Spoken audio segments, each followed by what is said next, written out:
cơ hò ninh na xa khăng ai cơ tông mà xa khuy cả bài chàng cơ chẳng son cơ hồ rong hi ly ôi nở sai măng sông rắm cơ hồ lệ y mi bi giang trong vườn nở chán hao ôm măng sông rắm y nở li lấy chi in ninh bực khăng ba mơ lại sắp ngỡ sợ ôm măng sông rắm y nở li ninh chang ngỡ vơ cả phần ninh ung gờ shu rắm ngơ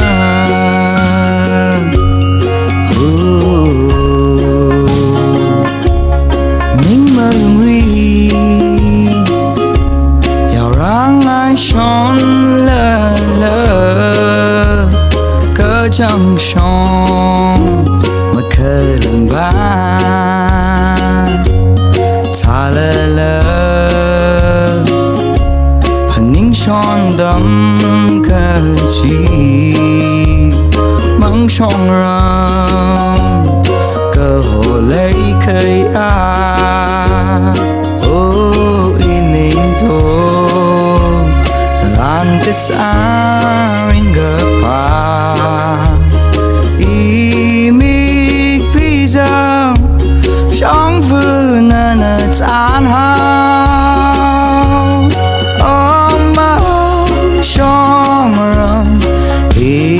nở li lấy chi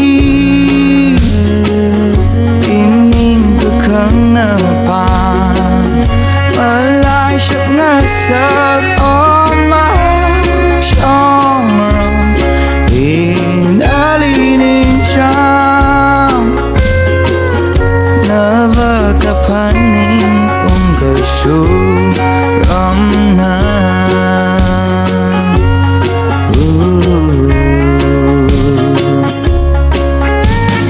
yong gờ giờ ta ninh hi na chính vì người ai khuy gờ na gờ ili gờ gờ ran cơ ni đo na vơ am lao ta da shi ma hao ra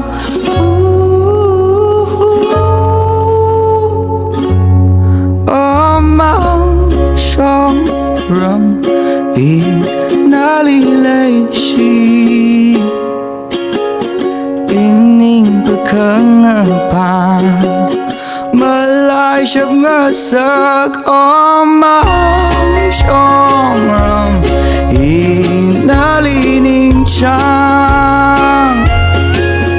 nở vơ cả phần ninh ung gờ shu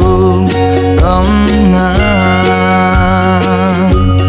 ô măng sông rắm nở li lấy chi măng sông rắm nở li ninh chang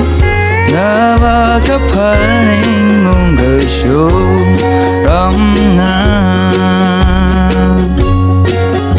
ô